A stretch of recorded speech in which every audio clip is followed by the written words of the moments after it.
of Italy into World War II. We want to look at how the entrance of Italy into World War II changed the course of the war. This is a recreation of a video I did on my other YouTube channel, which Google discourages having separate channels. So I'm rolling these into the present channel. I do have the other channel. I might keep that to make special occasion videos for private, closed audience, not open audience. Anyway, the first political, historical, geographical video was about World War II, and it was called Hitler's Biggest Mistake in World War II. And so I already established my opinion, which was that Hitler's greatest mistake in the Second World War was getting into the Second World War on September 1st, 1939. This is about something I've thought about for years, and it's about how Italy's entrance into the Second World War on, what was it, June 10th, 1940, changed the course of the war. I'm not saying that Germany was going to win the war anyway. I mean, I'm not saying that Germany would have won the war if Italy had not joined in. I'm saying that it made it much less likely that Germany had any kind of chance. Germany's chances of winning the Second World War were very low to start with. The point here is that when Italy joined the war on the side of Germany, it made Germany's chances of winning the war that much lower. It basically set up a situation where Germany had no chance of winning. And let's look at that. Let's explore this. And I have a map. I mean, my graphics and my technology is negligible, negligible to say the least. But anyway, here's a map. This is a 1962 map of Europe, and it'll serve the purpose. Okay. Maybe it's a little too big. Okay. Anyway, here we have Europe, right?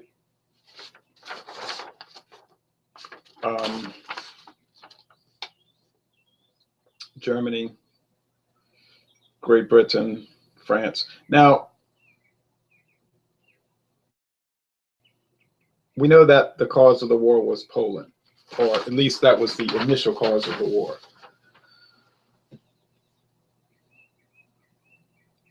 Germany had gotten away with a lot of bad behavior from 1936, or you could say 1933, but for sure 1936 to 1939. Remilitarizing the Rhineland,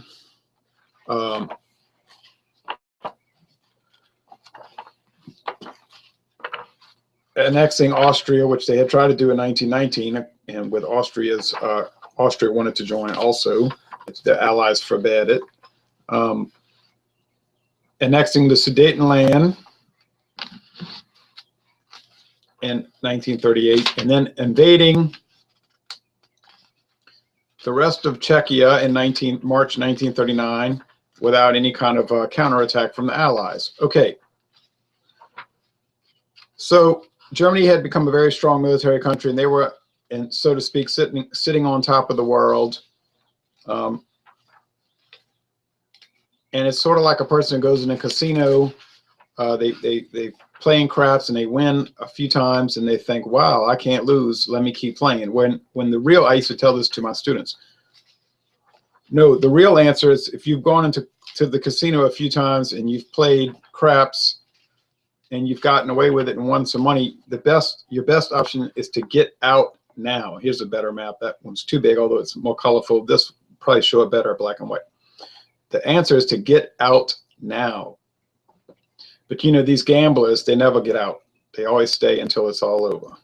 And that was what Hitler was. He was a gambling addict, but he was gambling with people's lives and the future of nations.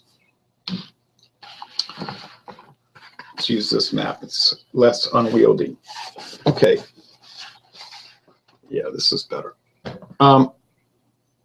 Now here we have this 1940 book, a great book, The Story of Nations, which combines geography with history. And these older books are better because they give you a more unvarnished history. In other words, newer books, now it's sort of like the newer books revise history. They want to be let's see, how would you use the term? They want to fit in with a certain orthodoxy, so they'll all say the same thing. But you get these books that were written before they wanted to sort of like script it. You get more of a pure view. But let's look at this situation. Germany, in connivance with the Soviet Union, had invaded Poland. You'll notice there's no Poland on the map, right? The Soviet Union invaded Eastern Poland, which they've never returned any of that territory, by the way. Germany invading Western Poland, which they had to give up in 1945. And then this map over here shows the result of the First World War, or World War Round One. All the black shows the German territories, conquered territories, before the unleashing of the war on the Western Front in the spring of 1940. Okay, we'll get back to the map. And that says Europe today at the end of 1939. Germany invaded Poland, defeating them in about 3 weeks. The Soviet Union invaded on, that was September 1st. The Soviet Union invaded September 17th from the other direction. And Poland had no chance. Now the Allies, France and Great Britain, they were very foolish in a way, because they had gotten into an alliance with Poland before World War II, and they were saying, let's surround Germany with enemies and they won't dare do anything. But then, they really, the Soviet Union was in play now, and they didn't really want to team up with communist Russia, because after all, they looked at the Soviet Union as bad as National Socialist Germany. Okay, so there's sort of a controversy. Like they're telling Poland what happened in the summer of 1939. Germany tells Poland, we want the Polish corridor to be open to us so we can connect East Prussia to Germany with the railroad and highway connections. Poland say, no, we have an alliance with Great Britain and France, they'll protect us. The British and the French get a little worried, and they say, well, to Poland, maybe you ought to just give Germany what they want, because we don't really want to go to World War II to protect you. We know the story. Poland probably foolishly told Germany, no, you can't have it. Germany had made a end around, or so they thought, to Great Britain and France by making a non-aggression treaty with the Soviet Union, August 23rd, 1939, where they secretly agreed to cut Poland up and return it to the 1914 status, meaning there was no Poland. Okay, so Germany invades Poland September 1st. Great Britain and France go to war to protect Poland, but actually they could not protect Poland, or at least they made no effort to protect Poland. Maybe they could have done something, but they weren't really ready. After the invasion of Poland, Hitler tells Great Britain and France, okay, Poland's finished. You haven't bombed us up. We haven't bombed you. The sea battles have been minimal. It has really been no loss of life between the Western combatants. Let's call off the war. They had been burned by Hitler before with his March 1939 invasion of Czechia. So they said, no more deals, because you can't be trusted. You're just a liar, which no doubt he could not be trusted. So we're going to keep fighting. All right, fine. He starts planning what to do next. Meanwhile, the Soviets invaded Finland to get some eastern areas from Finland, which they end up getting anyway after the Second World War. Finland probably should have given it to them, but they didn't know. And so Finland comes under the gun there, and the Soviets are grabbing land. Now, we head on into 1940. The British and French blockade is not too effective, because Germany has their supposed partner in the East supplying the materials, so the blockade can't really hurt Germany too much. Hitler again says, let's call it off before it's too late. The British and the French say, hell no. They were going to send a rescue mission to Finland through, believe it or not, Norway and Sweden, against the wish of Norway and Sweden, but they didn't really care. You know, when these countries are fighting neutral countries, the attitude of the neutral countries don't matter. If you're in the way, you're getting invaded, whether it's by the Axis, if you're the Netherlands and Belgium and Luxembourg, or by the Allies, if you're Iraq, Iran, Sweden, or Norway. But before they could send the rescue mission in April 1940, or March 1940, Finland gave in to the Soviets and said, okay, we'll give you what you want. So that was scratch. Meanwhile, the Germans and the French and the British could look at a map. I mean, you know, you could look at this map and you could see that if you really wanted to stop the blockade, Norway was, see these great graphics, Norway is the key, because you've got this huge coastline, and then it'd be almost or nearly impossible to put a good blockade on Germany. So basically, France, Great Britain, and Germany all together invaded Norway at one time. But Germany hit them first, so Norway declared war on Germany, and so-called was an ally of the British and the French. And then Denmark was invaded too. They didn't want to be attacked at all. Germany really had no desire to attack Denmark, except that they were in the way. So Germany said, well, you're in the way, so sorry. And after about a month, the Allied operations in Norway failed, and the Germans were able to occupy all of Norway until May of 1945. So that was very difficult for the Allies to blockade Germany. Now comes the climax to the first act. Germany again is telling the British and French, you know, let's forget it. Well, they're not going to forget it. So Germany had a plan, and it was really Hitler's plan. He thought of this. His overall military conceptualization was poor, but he had this idea to invade France, and it was called Case Yellow. And he knew that if they go to war in the West, that the Allies, just like in World War I, would rush troops up to the front lines, meaning the border of Belgium and Germany. And, you know, you couldn't go through France because France had the Maginot Line, okay, here, guarding France and Germany. So that wouldn't be a good way. But what happened was he basically baited the British and the French and the Belgians to rush up to the border here. And he had to go through Norway too. I mean, Norway, the Netherlands also, because they were in the way. Luxembourg, yes, but that's such a tiny country. Luxembourg did not factor into anybody's plans except that they existed. They were on a map. When the Allies rushed their troops up to the front lines, the German army came through the Ardennes forest here. Behind them, basically, through the woods where no one expected them to come. They captured these forts with these fantastic commando raids, these Belgian forts, which rendered them neutralized. That was on the front lines. And then the Germans basically came around underneath and behind the Allied troops to Dunkirk, you know, to the Atlantic Ocean. So then all the Allies rushed to the Atlantic, not to get trapped, okay? And then the King of Belgium, without anybody's advice, just surrendered. He figured the war was over. It was angered the Allies, and when he was eventually forced to resign or abdicate as king in 1951. Because of all that rigmarole. But anyway, that's another story.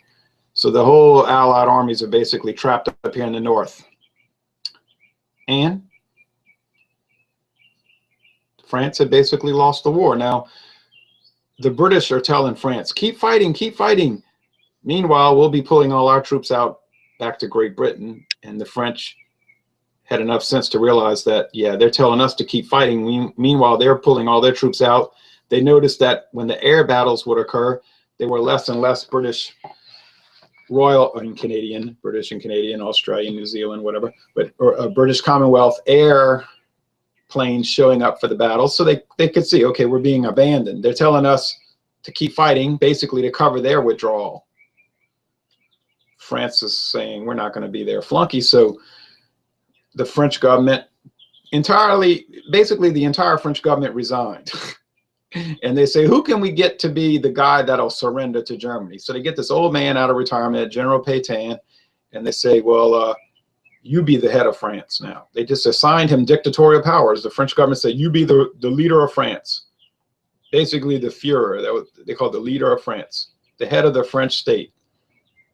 He said, okay. I mean, a child could look at the map and see France was defeated.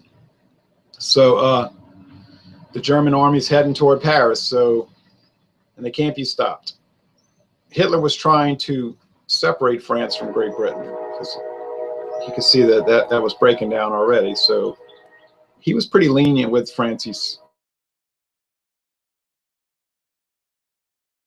negotiation. You can keep an independent government in Vichy, this central French, south central French city, Vichy. You have to agree to cooperate with us, of course, or we'll just invade the whole country, but you get to keep all your colonies around the world. And France had an extensive world empire. France today, in 2014, still controls quite an array of countries around the world. Now, mostly islands, but all around the world. So France surrendered June 22nd, 1940. The story ends, right? No, not exactly. Here's the thing. Now we have to bring Italy. Now, I had to give you all that background, and I could give you a lot more, but I had to give a summary. Italy, this is so important. Italy. Now, Italy was one of the allies in the First World War against Germany and Austria. Because Italy and Austria had been long time enemies fighting over the territory in Central and Eastern Europe. So there was no reason that they should have ever been in an alliance in the first place, the Triple Alliance. Italy foolishly allowed themselves to be talked into joining the war against Germany in 1915. Great Britain and France promising them all types of things, which they did not deliver on at the end of World War I. They got a few little scraps. Italy lost 900,000 men so they could get a few scraps, which they probably could have gotten without even fighting. So they felt so betrayed, so terribly betrayed. Italy was a wreck after World War I, controlled by the mafia, crime on the streets. The whole government was corrupt. They had a king, you know, but he couldn't control anything. The Italian government was woefully corrupt. I mean, Italy was, like people say today, very ghetto. It was very ghetto in 1920. Along comes Mussolini. Well, not along comes Mussolini, because he had been on the scene for quite some time. Born in 1883. Mussolini was a radical before World War I, and a socialist activist, one of the most radical socialists in Italy, the editor of the newspaper Advance, big time socialists, world revolution, all that, power to the people, right on, all of that, okay? But when Italy joined the war in 1915, he got into a conflict with the international socialist organizations around the world, because he said, wait a minute, time out, I'm Italian. Italy has a right to be in this war. And then he made these big speeches about how Italy had a right to fight in World War I. And then the socialists said, oh, you're not an internationalist. You're supposed to stand up against all the imperialist capitalist countries. And he said, oh, no, I'm Italian. Just like the German socialists said, no, we're German first, it's socialist second, which in a lot of ways led to National Socialism. So Mussolini was expelled from the Socialist Party, and then he became an arch enemy of international socialism. He hated him after that. So after World War I, he started a party that would be two things: socialist, welfare programs, a huge government intervention in the economy, but also nationalists, standing up for Italy and Italy's interests. National Socialism, or as he called it, fascism, named after the fascia, the hatchet surrounded by the faggot, the bundle of sticks, the faggot party. It's really what it is. Italian fascist party, an old symbol of power, and it's on many American, it's in the Congress when the president makes a speech, the fascia. See, it starts the faggot party, the fascist party, the bundle of sticks surrounding an axe party. Oh, there's the phone. Well, that's all right. We'll get it later. Socialists and nationalists. And he's going to march on Italy. And there's this big internal turmoil between communists and democratic socialists and royalists and fascists and blah, blah, blah, blah. Well,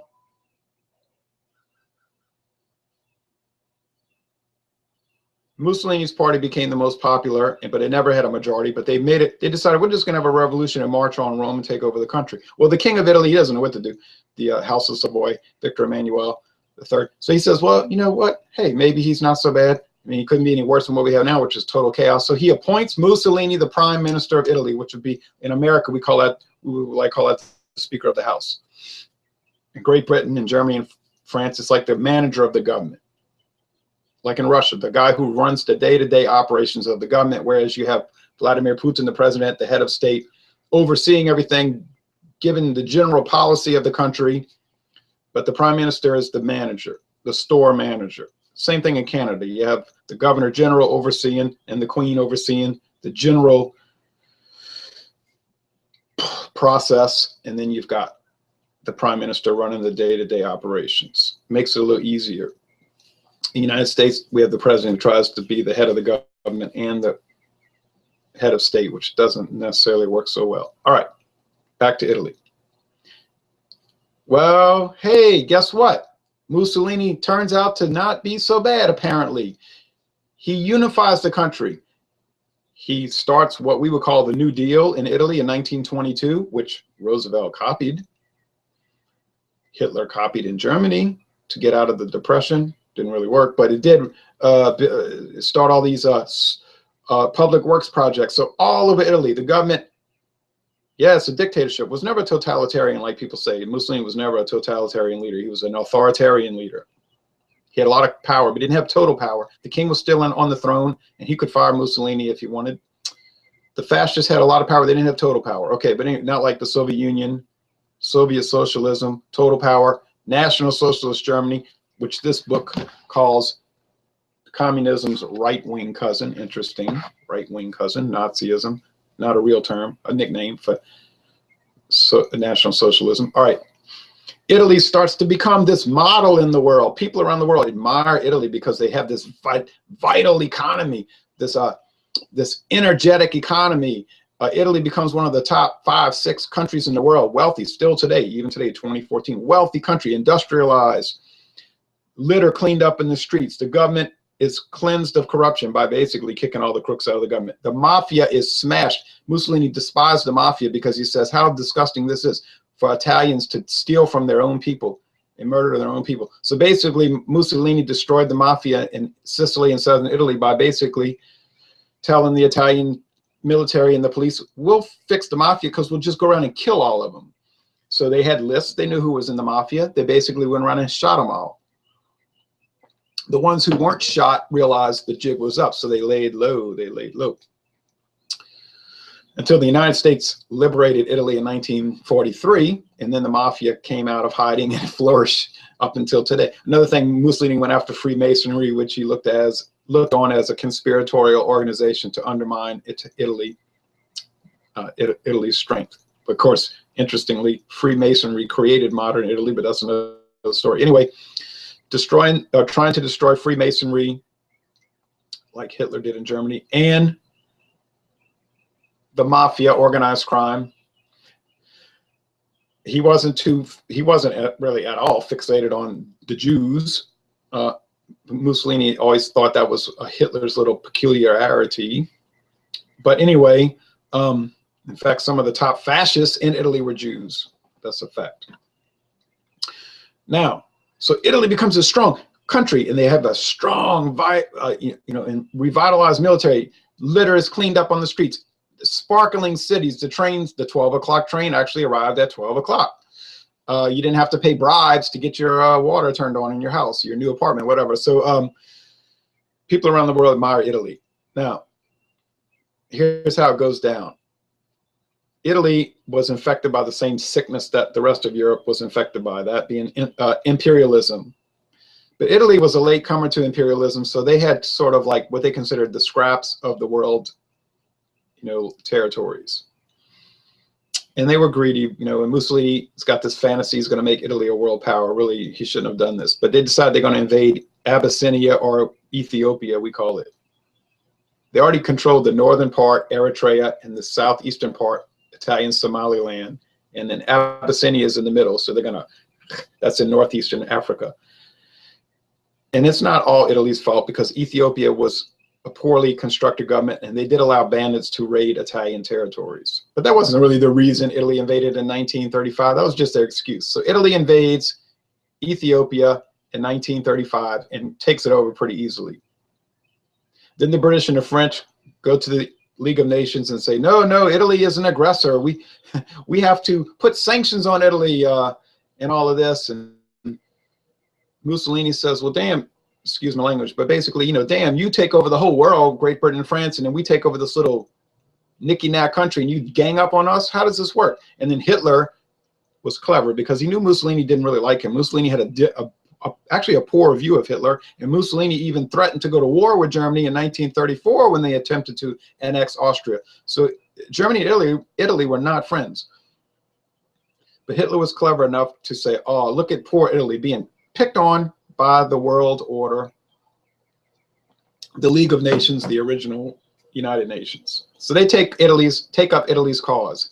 You know, how dare the British and French take over all of Africa and then pick on Italy for taking over a little country in Africa? Mussolini was so appreciative of Great Britain taking up their cause that in 1935-36, Italy and Germany had a rapprochement. A rapprochement. They became friends, and they decided to work together and make a Berlin to Rome axis. Mussolini came up with this term. He said, if you draw a line from Berlin, Germany to Rome, Italy, one day the world will revolve around that axis. He meant that they would become the focus of world power. That was his fantasy. And if you can bear with me, we're leading up to the climax of this story, but you have to have a background to it or it makes no sense. And a lot of times people teach history with no background, so you're just throwing things out there and it's out of context and it makes no real sense.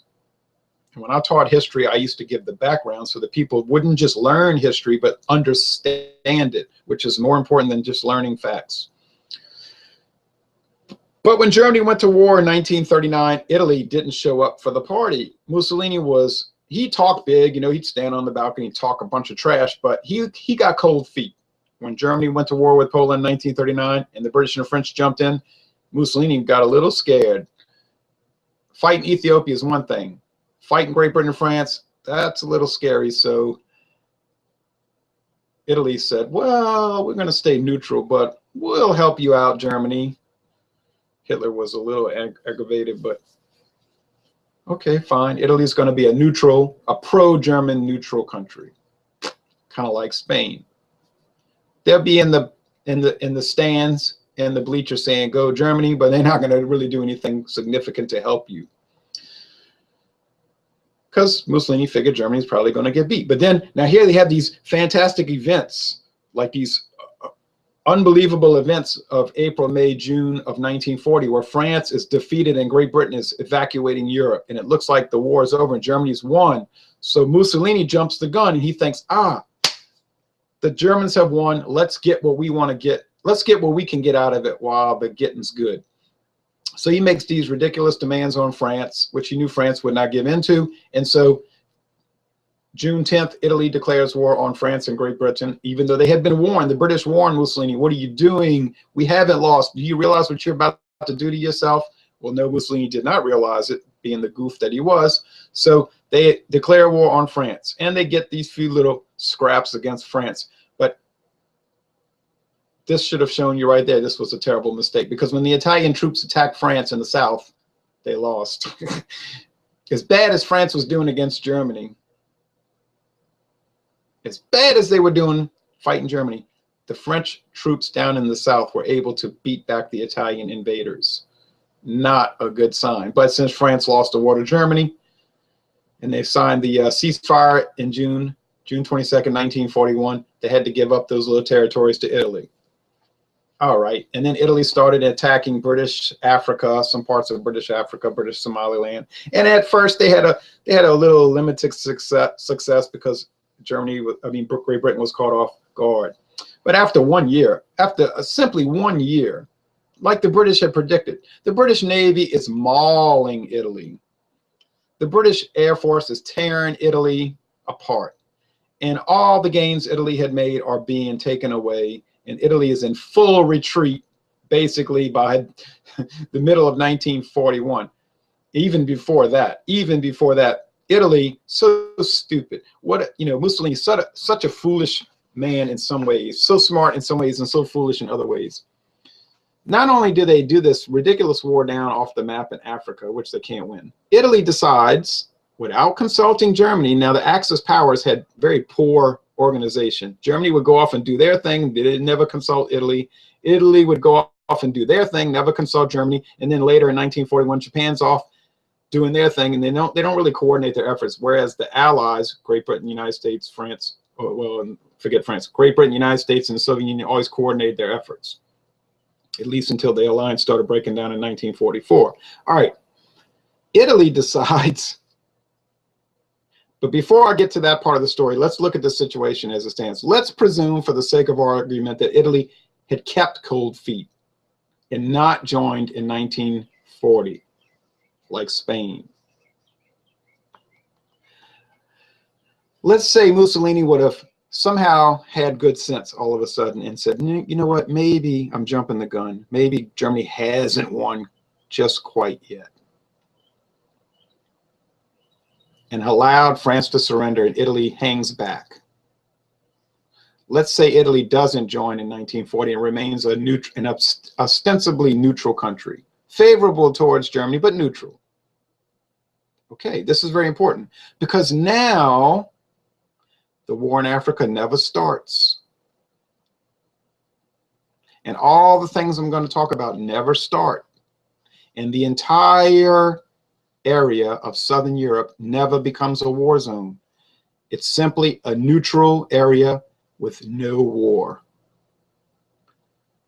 Very important, because now Germany never has to send troops down there, never really has to worry about protecting the area from invasion. France, having the Vichy government, which was not, well, in some ways pro-German, but at least, you know, they weren't pro-British. They were neutral, a true neutral country. They weren't going to allow the British to invade southern France. The British would have never dreamed of invading Vichy France because they would have instantly joined Germany with the entire French Navy. The British could not have that happen. Okay.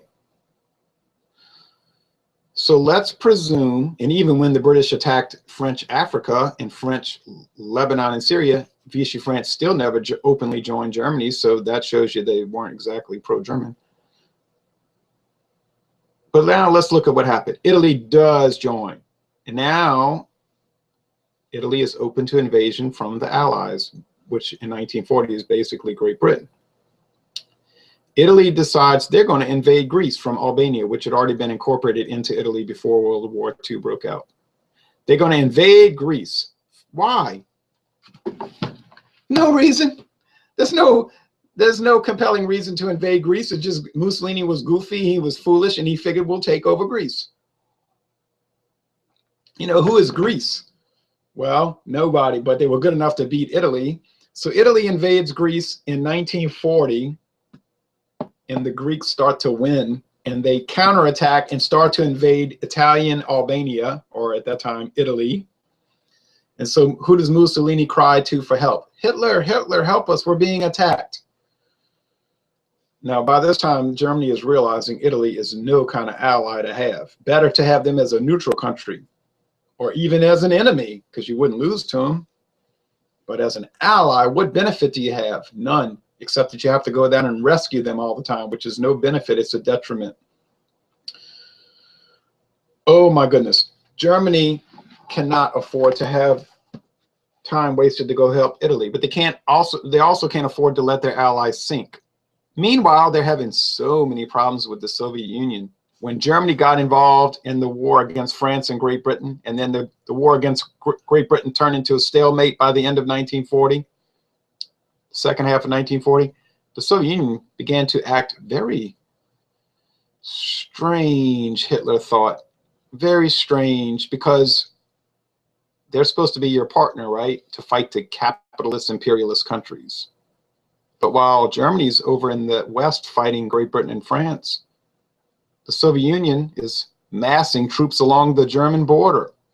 You know, like 11 million troops, tanks, planes. The Soviets are invading Romania and seizing Bukovina and Bessarabia, not consulting Germany in any way. Romania is where Germany got all their oil, the of Ploesti oil fields. So Hitler is in hysteria. Now you've got Soviet troops north and east of the oil fields.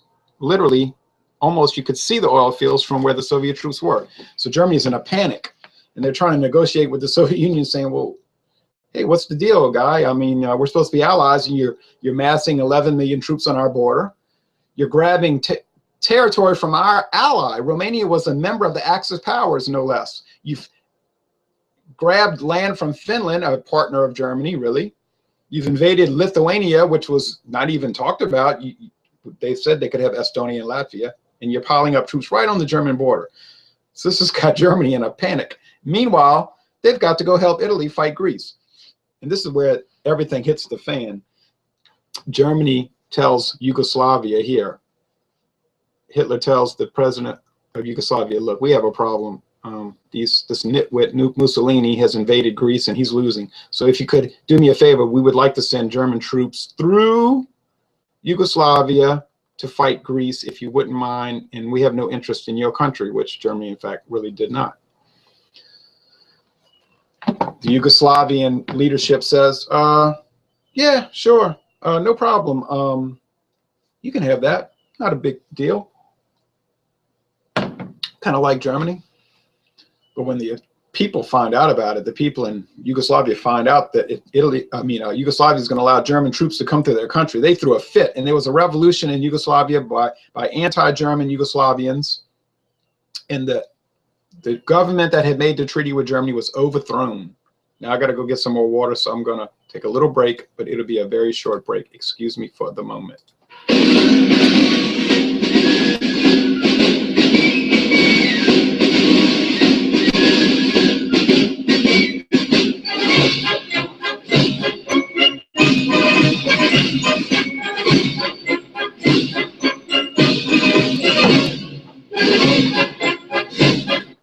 Okay, now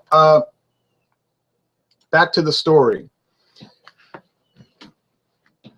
This is the most fascinating part of the story, and this is the history that most people don't even know about because, well, you know, people don't study. When the anti-German government of Yugoslavia came into power in April 1941 and told the Germans, you're not coming through our country, of course, Germany said, oh, hell, we're not. They're going to invade anyway. But before that invasion occurred, the Soviet Union, the newspaper, and the Soviet Union congratulated the Yugoslavian government for overthrowing the pro-German, the Yugoslavians for overthrowing the pro-German government, and said they had done the right thing. And Hitler was just appalled. He's saying, look at this. They're supposed to be our partners, and they're going to openly congratulate Yugoslavia for standing up to Germany. Well, Hitler was able to tell all the reluctant German generals, see what I mean? This is not an ally. The Soviet Union is not an ally. They are going to invade us. We have to hit them first before they hit us. Okay. So then they've got to go in there, invade Yugoslavia, wasting all this time and money and troops. Yeah, they beat the Greeks. They beat the Yugoslavians. Romania and Hungary helps them. Bulgaria too. But now they got to have all these troops stationed all through the Balkans. They had to fight a big battle with Great Britain down in Greece and had this huge paratroop invasion of the Greek island of Crete, and have all these German troops and naval forces down in the Mediterranean, guarding territory that they don't want, fighting in areas that have no interest in, that cannot help them, you see. And then we know the rest of the story. Germany invaded the Russians in 1941, June 22nd, in a preemptive attack, which turned out to be a disaster, and Germany lost the whole war. But they were caught between a rock and a hard place. Either they wait around to be invaded by the Soviet Union, or they hit them before they get hit. That's their problem, not our problem. That's why I said they should have never gone to war. But if Italy had not been in the war, Germany would not have had to send troops down into Yugoslavia, down into the Balkans, down into the Mediterranean Sea, send the Africa Corps into Libya, fight the stalemated war against Great Britain in Egypt, against Egypt in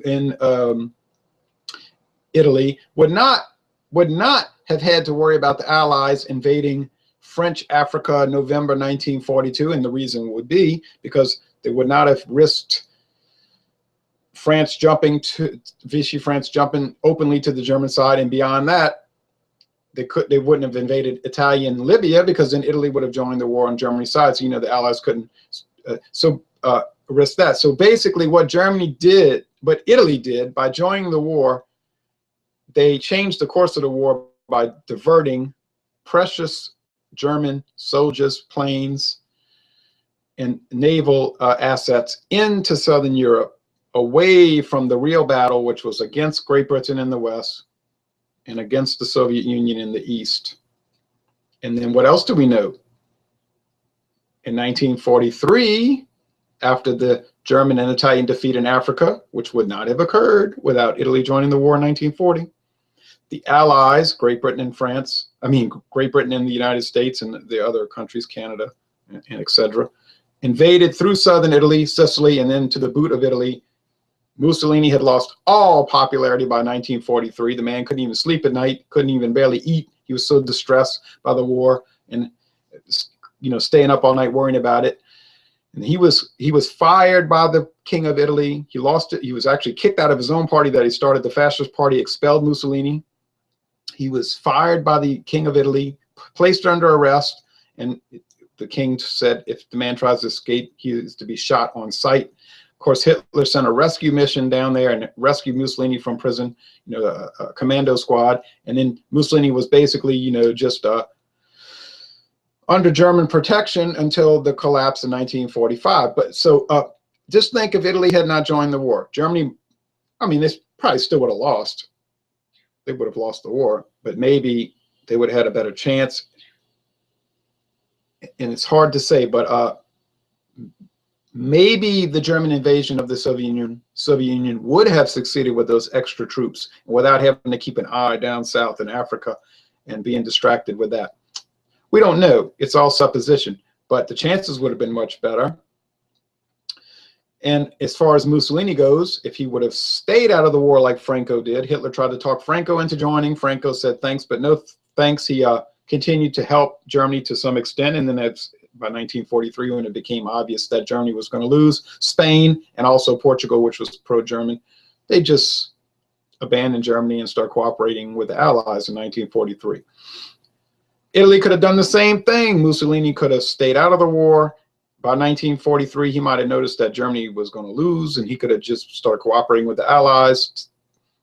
The man might have stayed in power another 20 years. Man might have stayed prime minister of Italy until 1963. He probably would have had to retire from old age.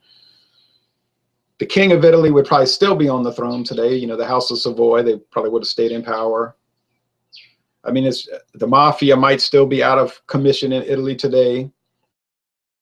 It's amazing to look on that and see what could have happened. So you might say to me, well, Italy didn't stay out of the war.